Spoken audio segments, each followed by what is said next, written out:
அழைத்த காரணம் என்ன? நம்ம இடத்துக்கு சாமியார் வந்திருக்கிறார். சுவாமியாரு பிரம்மச்சாரி கலைவாணி மைந்தர் அப்படியே நாரதம் கரிசியா எங்கே அவர்? இதோ அழைத்து வரும். சாமி இப்பீடி வாங்க.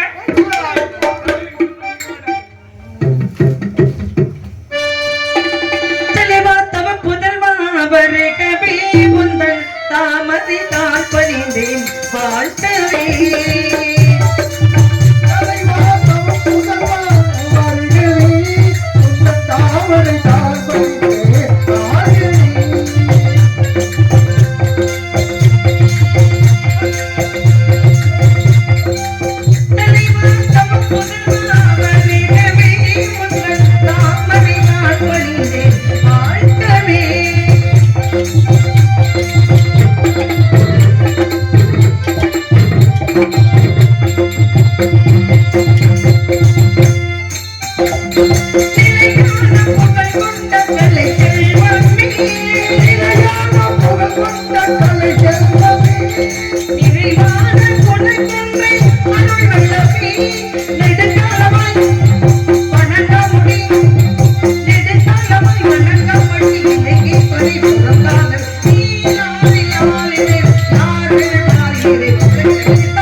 நாட்டிற்கும் நாட்டு மக்களுக்கும் எனக்கும் இனி சான்றோருக்கும் அண்ணனுக்கும் நல்லா ஆசை கூற வேண்டும். அடியாளை நாடி வந்த காரணம் விவரமாக எடுத்து கூறுங்கள் சுவாமி. வாருங்கள்.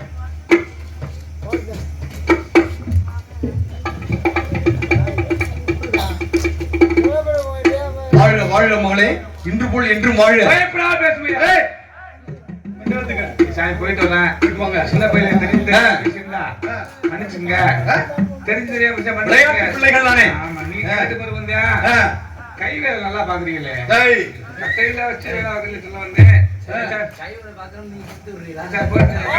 அவர் அதுக்கு ஆகமாட்டாரு தம்பி. இந்த பிள்ளை ஏதோ உங்களை குஞ்சடிக்கிறாங்க. வீட்டுக்கு வந்து கோழி குஞ்சடிக்கிறான். இருக்கட்டும்.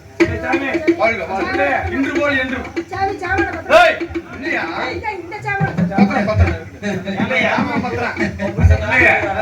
ஒரு வட்டம் அனுப்பி விடுறது செய்ய காலையில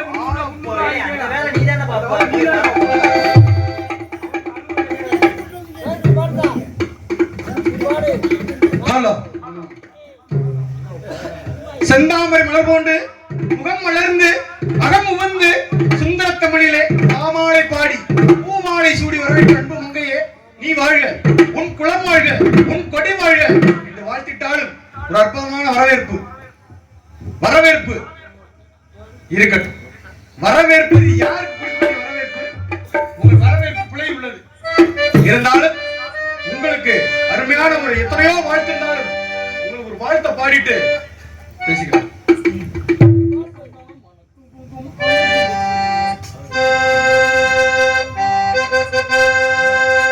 அரச்ச சந்தானம் குங்கும அழகு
ஏன்னா யார் யாரை எப்படி வணங்கணும், யார் யாரை எப்படி வணங்கக்கூடாது, தாயை எப்படி வணங்கணும், தந்தையை எப்படி வணங்கணும், குருவை எப்படி வணங்கணும்,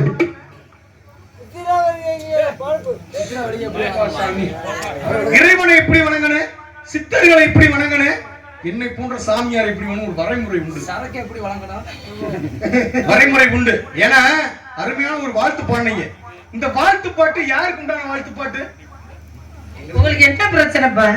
இந்த வாழ்த்து பாட்டு யாருக்கு வாடுற வாழ்த்து பாட்டுன்னு? எந்த பாட்டு? நீங்க பாடின வாழ்த்து பாட்டு. நான் வரவேற்பு பாட்டு பாடினா வாழ்த்து சரி, பாட்டு வரவேற்புன்னு கூட வச்சுக்கோங்க. அது கூட தெரியாம தெரியுங்க. இருங்க இருங்க என்ன நீங்க பேசுறீங்க? இருங்க.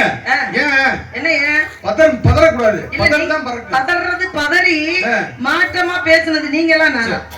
நான் பேசுனேன் இல்ல, நான் மறுப்பு சொல்லுவேன்ல அதுக்கு. சொல்லுங்க. பதறக்கூடாது. பதற மாதிரி பதறக்கூடாது. பதறதான் காத்தடிச்சா பறக்கு. இந்த வளைவு நெருக்கமா குஞ்சு தலையில தான் இருக்கு. குறைவுடன் தான் கூத்தாடு, நிறைவுடன் தழும்பாது. என்ன பாட்டு பாடுனீங்க நீங்க? என்ன பாட்டு பாடுனீங்க? அனுபவம் சொல்லுங்க. சொல்லுங்க. இப்ப உங்களுக்கு என்ன பிரச்சனை? அகத்தியருக்கு பாடப்பட்ட ஒரு நாரத மகரிஷி பாடுறீங்களே, என்ன அர்த்தத்துல நீங்க வரவேற்பீங்க? நீங்க ஏங்க உங்களுக்கு பாட்டுல பிள்ளை இருக்கிறத அதை கண்டுபிடிக்கணும். என்ன இப்ப நீங்க கண்டுபிடிச்சீங்க? தலைவா தவ புதல்வான்னு பாடி இருக்கேனா? சரி. உறவே மலை நீயே, அறிவில் மலை நீயே, சரி, கருணையும் வடிவினேயே, கந்தனின் புகழ் நீயே. அதுல எனக்கு பிரச்சனை கிடையாது. எனக்கு எதுலதான் உங்களுக்கு பிரச்சனை? அனுபவம் படிங்க. ஏங்க அலைகளின் நீரை அமைத்து குடித்து, அருந்தவ இலக்கணம் குடித்து, மாதாவியரை குடித்து யாரு விட்டது? அலைகடலும் ஏழையும் குடித்து, அருந்தமிழ் இலக்கணம் படித்து, நம் மலையின் மமதை அழித்து, வாதாவின் ஆயிலை ஒளித்து முடித்து யாரு செஞ்சது? இத ஏங்க அகத்தியர் செய்யறது. அகத்தியர். அகத்தியரா? ஏங்க நாரத நீங்க ஏன் இப்படி முத ஒரு விஷயம் தெரிஞ்சுக்கங்க. நாரத மகரிஷி கோவப்படலாமா? ஏங்க கோவப்படலாம் யாரு? மகாமுனிவர்கள். முனிவர்கள் வந்து கோவமே படக்கூடாதுங்க. அது தெரியுமா உங்களுக்கு? பதறாத காரியம் சிதறாது அப்படின்னாங்க. சரி. வாழ்த்து கொடுக்கறது நீங்க, வரவேற்பு கொடுக்கறது நானு. நல்ல யோசனை பண்ணுங்க. அப்ப பதர்னது நீங்களா நானா? அது முதல்ல தெரிஞ்சுக்கணும். பேசாதீங்க. நீ என்ன வாழ்த்து கொடுத்த அப்படின்னு கேட்டீங்க. நான் கொடுத்தது வரவேற்பு, நீங்க கொடுத்தது எனக்கு வாழ்த்து. வரவேற்புக்கும் வாழ்த்துக்கும் வித்தியாசம் இருக்கு. அப்ப பதறக்கூடியது யாரு? நீங்க. நான் பதற கிடையாது. அதுக்குத்தான் விளக்கம் கேட்டேன். இப்ப உங்களுக்கு நாரத மகரிஷியை வந்து வரவேற்று பாடாம நீ அகத்தியருக்கு உண்டான புகழை பாடிக்கிட்டு இருக்கியமான்னு கேக்குறீங்க. இந்த உலகத்திலேயே நீ சத்த கிடையா சும்மா என்ன? இந்த உலகத்திலேயே நான் கேக்குறேன், சிவனுக்கு தாய் தகப்பன் இருக்காளா? சிவனுக்கு சிவபெருமானுக்கு தாய் தகப்பன் இருக்காங்களா? சொல்லுங்க. நீங்க எங்க இருக்காங்களா இல்லையாங்க? என்ன கேக்குறீங்களா? சிவனுக்கு தாய் தகப்பன் இருக்காங்களா இல்லையா? ஆதி மந்தம் இல்லாதவர் அவர். அத தாங்க சொல்றேன். இருக்காங்க இல்ல? நான் அதான் கேக்குறேன். அதாவது இந்த உலகத்திலே முதல் தோன்றிய கடவுள் யார் சொல்றாங்க தெரியுமா? சக்தியை சொல்றாங்க. நான் தான் கேக்குறேன். புறத்துல சிவன் தோன்றி, சிவத்திலே சக்தி தோன்றி அப்படினாங்க. நான் அதெல்லாம் உங்கள்ட்ட விளக்கமெல்லாம் கேட்கல.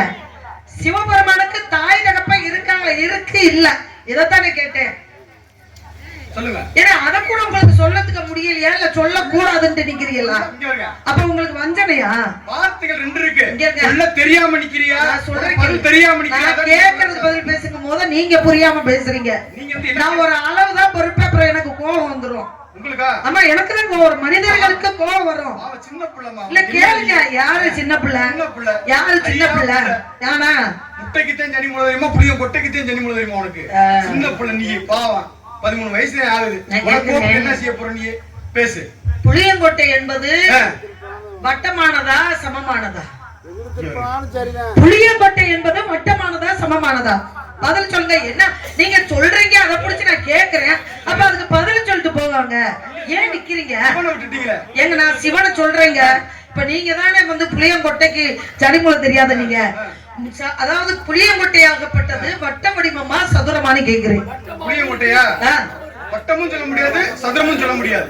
இப்ப வட்டம்னா வட்டமா இருக்கு, சதுரம்னா செவ்வக வடிவில் இருக்கு. புளியங்கொட்டை வட்டமும் இருக்காது, செவ்வகம் இருக்காது. ஆனா உங்களுக்கு வாத்தியார் யாரு? இல்ல நான் கேக்குறேன். கேட்ட பதில் சொல்லுங்க. வாத்தியார் சொல்ல தெரியாம இருக்கீங்களா? இல்ல சொல்ல உங்களுக்கு அகந்தையா? உங்க வாத்தியார் யாருன்னா ஏங்க இல்ல நான் இன்னார் மாணவன் அப்படின்னு ஒரு வாத்தியார் பேரை எடுத்து வெளியில புகழ் பரப்புறது யாருங்க? நான் சொல்லக்கூடாதுங்க. அப்புறம் யாரு? நான் சொல்லக்கூடாது. யார் மக்கள் கேட்கணும். நீங்க அவங்களுக்கு என்ன தெரியும்? என்னங்க யாருக்கு உங்க வாத்தியார் நம்ம ஆசிரியர் பேரை சொல்ல மாட்டேங்கிறீங்க நீங்க. அப்ப சொல்லக்கூடாதுன்ற அகந்தையில இருக்கீங்களா? எப்படி சொல்றீங்க? தானா முளைச்சு வந்தவரா நீங்க? தானா முளைச்சு வந்தவரா? ஏங்க உங்களுடைய ஆசிரியர் பேர் என்னன்னா எல்லாரும் சொல்லுவாங்க. நீங்க சொல்லக்கூடாதுன்னு நினைச்சா என்ன அர்த்தம்? 13 வயசு பிள்ளை. இத நீங்க பேசாதீங்க. எனக்கு வாத்தியார் பேர் கேக்குறீங்க. சனிமூளை வந்து கேளுங்க. கொட்டைய பத்தி பேசுனது, புளியங்கொட்டைய பத்தி பேசுனது நீங்க. நான் வட்ட வடிவமா சதுரமான்னு நான் கேக்குறேன். அது வட்ட வடிவமும் இல்ல சதுரமும் இல்ல அப்படி நீங்க சொன்னா அப்புறம் புளியங்கொட்டைக்கு சனி மூளை எப்படி தெரியும்னு நீங்க கேக்குறீங்களே, எந்த மூளைய வச்சுக்கிட்டு கேக்குறீங்க நீங்க? இல்ல நான் கேக்குறேன், நீங்க எந்த மூளையில கேக்குறீங்க? எந்த அறிவுல கேக்குறீங்க? யாரு என்ன? நீங்க அப்புறம் சனி மூளையும் அதாவது சமமும் இல்லாம வட்டமும் இல்லாம புளியங்கொட்டை எப்படி இருக்க முடியும்? அதத்தான் அப்புறம் தெரியலன்னு சொன்னீங்க. அப்ப சனி மூளை நீங்க சொல்லுங்க. நான் தான் உங்களுக்கு தெரியாதுன்னு சொல்லிக்கிறீங்க. அப்ப உங்களுக்கு தெரியுமா? அப்ப உங்களுக்கு தெரியுமா? உங்களுக்கு என்ன தெரியும் சுவாமி? உங்களுக்கு என்ன தெரியும்? உங்களுக்கு எதுவுமே தெரியாதுன்ற விஷயம் எனக்கு தெரியும். புரியுதுங்களா? உங்களுக்கு எதுவுமே தெரியாதுன்றது எனக்கு தெரியும். வள்ளினா கூப்பிட்டு கிள்ளிக்கிற கிடையாது. ஒரு விஷயத்தை தெரிஞ்சுக்கங்க. கெட்டது கைப்பிடி மண்ணளவு, கல்லாதது உலகளவு. புரியுதுங்களா? ஐயக்கிரிவர் என்று சொல்லக்கூடியவர் யாரு? யாருடைய குரு? சரஸ்வதி தாய் இருக்காருல்ல? ஆமா. இன்னுமா அவட பயிண்டுக்கிட்டு இருக்காங்கல்ல. அப்ப அவங்களே படிச்சுக்கிட்டு இருக்காங்க. அந்த தத்துவம் ஒவ்வொருத்தவங்களுக்கும் ஒவ்வொரு பொருள் இருக்கு. கண்டிப்பா கண்டிப்பா. முருகனுக்குன்னா வேலாயுதம் இருக்கு, அவங்க அம்மா அப்பாவுக்கு சூலாயுதம் இருக்கு, எனக்கு ஆயுதம். இப்ப வள்ளின்னா வள்ளிக்கு ஒரு ஆயுதம் இருக்கு. அது அஞ்சு இருக்கு. வள்ளியோட பிறந்தது 5 இருக்கு. ஆனா முக்கியமா சொல்ல போனா கவன் இருக்கு. ஆனா நாரதர்னா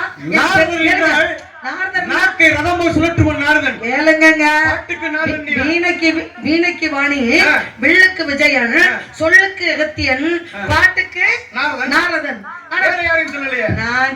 நான் என்ன கேக்குறேன்? அப்ப நான் பொருளை பத்தி பேசிக்கிட்டு இருக்கேன், உங்க பாட்டை பத்தி நான் பேசல.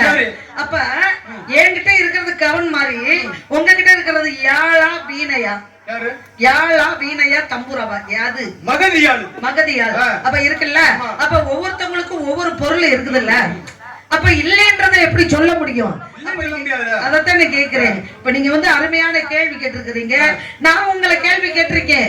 என்ன கேள்வி கேட்டிருக்கேன்? உங்களுடைய ஆசிரியர் யாருன்னு கேட்டா, ஆசிரியர் குரு என்ன பண்ணணும்? குருவர் இருந்தாதான் திருவருள் கிடைக்கும். குருவாகப்பட்டவர் யாருடைய புகழ் சொல்லணும்? குருவாகப்பட்டவருடைய புகழ தொண்டர் பரப்பணும். தொண்டர் பெருமை சொல்லவும் பெரிதே அப்படின்னாங்க. அதுதான் பெரிது புவனம் பெரிது. நான்முகன் படைப்பு. நான்முக கரியமா துந்தியில் வந்தான், கரியமான அலைகடு தூயினன், அலைகடல குருமணி கலசத்தில் அடக்கம், கலசமோ அரவனுக்கு ஒருதலை வாரம், அரவனோ உமையோட நூறம், உமையோட இறைவனின் ஒருதலை வாரம், இறைவனும் தொண்டர் உள்ளத்தின் ஒடுக்கம். தொண்டர் உள்ளதான் பெரிதுன்றியா? பெரிதுன்னு சொன்னாங்க. அப்ப தொண்டர் வந்து மலையில இருந்து குதிச்சுட்டாரா? இல்ல குறி இல்லாமல் கட்ட கல்வியும் வித்தையும் முழுமை பெறாது. குறி இல்லாம கத்துக்கிட்டா நல்லா இருக்குமா? ஒரு பாடம் என்று சொன்னா ஒரு ஆசிரியர் அதை வச்சு அவர் காலில் விழுந்து ஆசிரியர் பட்டு குருகுலம் எத்தனை வருஷம்? குருகுலம்னு சொல்லுவாங்கல்ல, குருகுலம் அப்படின்னு சொல்லக்கூடியது எத்தனை வருடம்? அதாவது ஒரு குழந்தை பிறந்து அது அறியும் பருவம், அதாவது அறியா பருவம், அறியும் பருவம். சரி, அறியும் பருவம் இப்போதான் ஒரு பிள்ளைக்கு எப்போ விவரம் தெரியுது அப்படின்னா ஒரு 4 வயசு 5 வயசு. இல்லைங்க, நான் அதை பத்தி கேட்கறேங்க. விவரம் குழந்தை எல்லாருமே ஒரு காலத்துல குழந்தையா இருந்து பிறந்தவங்க தான். ஒரு கல்வியை கத்துக்கிறதோ, ஒரு வித்தையை கத்துக்கிறதோ ஒரு ஆசிரியர்கிட்ட போய் பயிலுவாங்க. அதுக்கு பேரு குருகுல வாசம் அப்படின்னு சொல்லுவாங்க. அந்த குருகுல வாசம்னா அதுக்கு ஒரு கணக்கு இருக்கு. அது என்ன கணக்கு? இத்தனை வருடம் அப்படின்ற ஒரு கணக்கு இருக்கு. அதைத்தான் நான் உங்ககிட்ட கேட்டேன். குருகுல வாசம் என்பது 12 வருடம். குருகுல வாசம் என்பது 12 வருடம்.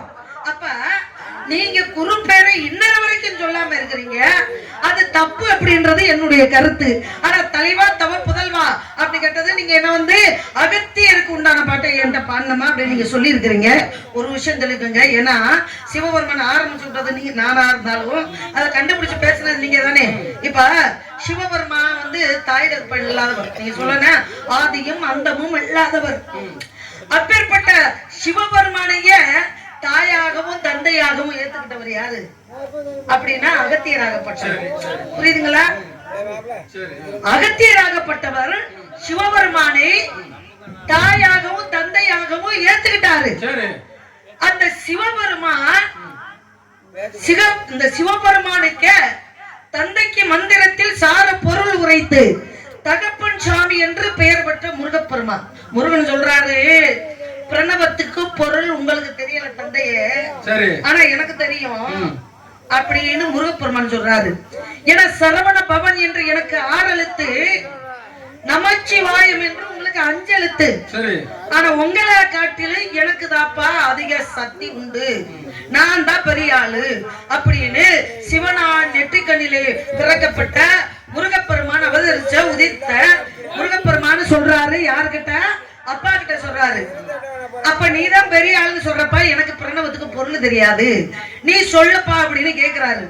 அப்படி கேட்கும் போது, அப்ப நீங்க என் தகப்பனா இருந்து பிரணவத்துக்கு உங்களுக்கு பொருள் தெரியல, பிரணவத்துக்கு உங்களுக்கு பொருள் தெரியல, ஆனா எனக்கு நான் கேட்கிறேன் மகனே, நீ சொல்லடா மகனே அப்படின்னு நீங்க கேக்குறீங்க.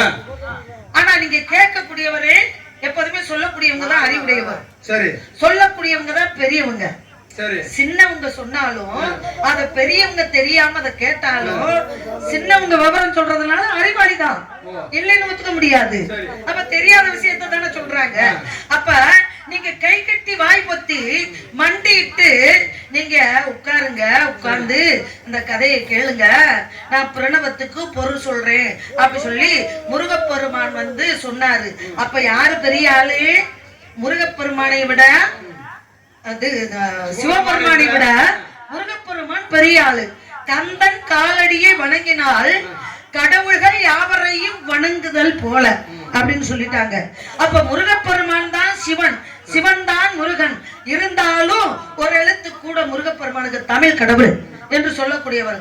அப்பேற்பட்ட சிவனையே பெரிய ஆளு நினைச்சு வணங்குறாரு. யார் வணங்குறது? அகத்தியராகப்பட்டவர். அப்ப சிவனுக்கும் பெரிய ஆளு யாரு அப்படின்னா முருகப்பெருமான். அப்ப அவங்கள வந்து அகத்தியர் அவங்க 2 பேர்த்தையும் தகப்பனா ஏத்துக்கும் போது அகத்தியர் யாரு? சிவனோட முருகனோட ஐக்கியமாயிடுறார். அப்ப அவங்க வழிபடக்கூடியவங்க, அவர் ஒரு தொண்டர். சிவனையும் முருகனையும் வழிபட்டவர் யாரு அப்படின்னா அவரு அகத்தியராகப்பட்டவர். இல்லங்க, அகத்தியராகப்பட்டவர். ஒருத்தரை ஏத்துக்கிட்டாலுமே, ஒருத்தரை வணங்கினாலுமே, தாய் தகப்பனா ஏத்துக்கிட்டாலுமே தொண்டருக்கு அடக்கம் தான் அது. அப்ப அவருடைய பெருமைய உங்ககிட்ட சொல்றதுல தப்பு இல்லையே. இப்ப நாரத மகரிஷி நீங்க வந்திருக்கிறீங்க, உங்களுடைய நாமாதையும் நிமிஷத்துக்கு நிமிஷம் யார வந்து உச்சரிக்கிறீங்க? நான் நாராயணன் உச்சரிக்கிறேன். இப்ப நீங்க வந்து இந்த இடத்துக்கு எத்தனை மணி நேரம் ஆகுது? இங்க வந்து இந்த இடத்துக்கு நீங்க அதெல்லாம் பேசாதீங்க. கதையில இப்ப நம்ம கதையில தான் நிக்கிறோம். இந்த நேரத்துல இப்ப கேளுங்க, இப்ப என்னைய சந்திச்சே ஒரு 1/2 மணி நேரம் 1/4 மணி நேரம் வச்சுக்கோங்க. இதுக்கு முன்னாடி ஒரு 1/2 மணி நேரம், அதுக்கு முன்னாடி ஒரு 3/4 மணி நேரம் இப்படி நின்னீங்கல்ல. இது வரைக்கும் உங்க பாட்டை நாராயணன் பேரை நீங்க இது வரைக்கும் உச்சரிச்சிருக்கீங்களா? பள்ளியில அதைத்தான் சொல்றேன். அப்ப எத்தனை பேரை நீங்க சொல்றீங்க? ஊரை ஏமாத்திட்டு இருக்கீங்க. உங்களை மாதிரி சில நாரதர் எல்லாம் பிறப்பு சொல்றது இல்ல. நாராயணன் பாருங்க, பழைய காலத்து பெரியவங்களை எல்லாம் பாருங்க. ஏதாவது வந்து எங்க அண்ணே வீரதேவர் இருக்காருல்ல, அவர் போல எங்கிட்டு வந்து ஏதாவது ஒரு சிரிப்பு மூட்டுனா காமெடி செய்தா அதுக்கு சொல்லுவாங்க. ஏன்னா சிரிப்பு மூட்டுனாலே இல்ல அவங்க நகைச்சுவையா பேசினா கூட நாராயணா நாராயணா அப்படின்னு இப்படித்தான் காதை பொத்துவாங்க. ஆனா உங்க வாயில எல்லாம் இதுவரைக்கும் நாராயணன் என்ற வார்த்தையே வரல. அப்ப இல்ல அதான் சொல்லாதீங்க. நீங்க நாராயணன் பாடல் பாடுறது வேறங்க, நிமிஷத்துக்கு நிமிஷம் நொடிக்கு நொடி ஒரு பேரை உச்சரிப்பது வேற. அதனால முருகப்பெருமானையும் சிவபெருமானையும் தகப்பனா ஏத்துக்கிட்டாரு அகத்தியரு. அந்த அகத்தியர் பேரை வச்சு அகத்தியர் புகழை அந்த உலகத்துக்கெல்லாம் பரப்புனாங்க. புரியுதுங்களா? அதனால அவரை போன்ற முனிவர் நீங்க. உங்களை வந்து அவரை வாழ்த்துனா என்ன, உங்களை வாழ்த்துனா என்ன, உங்களை வரவேற்றானா, அவரை வரவேற்றானா, இதெல்லாம் உண்மை. உங்க கருத்து இதுதான் எல்லாம் ஒண்ணுதான். உங்களுடைய கருத்து. ஆமா. சரி, என்னைய கேட்டீங்கன்னா நாராயணன் எத்தனை முறை வச்சிருக்கீங்கன்னு, நீங்க வந்ததுல இருந்து எத்தனை முறை நீங்க உங்க சிவனை நீங்க சொன்னீங்க, உங்க சிவகுலம் தான் நான் முருகனை நினைச்சிருக்கோம். சிவனை எத்தனை முறை உச்சரிச்சீங்க? எப்படி நீங்க சிவனை எத்தனை முறை உச்சரிச்சீங்க? இங்க பாருங்க, ஒரு வீட்டுல தகப்பன் இருப்பாரு. கேளுங்க சாமி. ஒரு வீட்டுல தகப்பன் மாமனார் இருப்பாரு, அப்படி பேசுவோம். மாமனார் இருப்பாரு, மாமியா இருப்பாங்க, புருஷே இருப்பாங்க, குழந்தை இருப்பாங்க, மச்சான் இருப்பாங்க. ஆனா அவ யார கட்டிக்கிட்டு போறாளோ, அவ யார காதல் பண்றாளோ, அவ யார நினைக்கிறாளோ, அவங்களத்தான் சும்மா சும்மா அடிக்கடி மாமா வாங்க, மாமா முருக மாமா, அத்தான் வாங்க, நாதா, ஏ சுவாமி அப்படின்னு அவங்களத்தான் சொல்ல முடியும். இதுக்கிட்ட என் புருஷனோட அண்ணனை நான் சும்மா சும்மா கூப்பிட முடியாது. என் புருஷனுடைய அப்பாவை அவரை வாங்க சிவபெருமானே அப்படின்னு கேட்க முடியாது. நீங்க தானே சொல்றீங்க, நீங்க சொன்னதுதான் நான் கேக்குறேன். மனசுல அவதார புருஷர்கள் உலகத்துல உச்சரிச்சுக்கிட்டீங்க. நான் முருகனை வந்து நினைச்சுக்கிட்டு தான் இருக்கேன். முருகனை நினைச்சீங்க? முருகன் எங்க இருந்து வந்தாரு? எங்க இருந்து வந்தாரு? சிவனுடைய நெற்றி கண்ணுல உதிர்ந்தது. அவனுடைய பிறந்த இடத்தை உச்சரிச்சீங்க. ஆமா. உச்சரிச்சீங்க. ஏங்க நான் இது என்ன எப்படி பேசுறேன்னு சொல்றீங்க நீங்க? சரியில்லை, எப்படி பேசுறீங்க எனக்கு தெரியும். அப்படிங்களா? நீங்க பேசுறது சரியில்லைன்னு தான் நான் சொல்றேன். ஒரு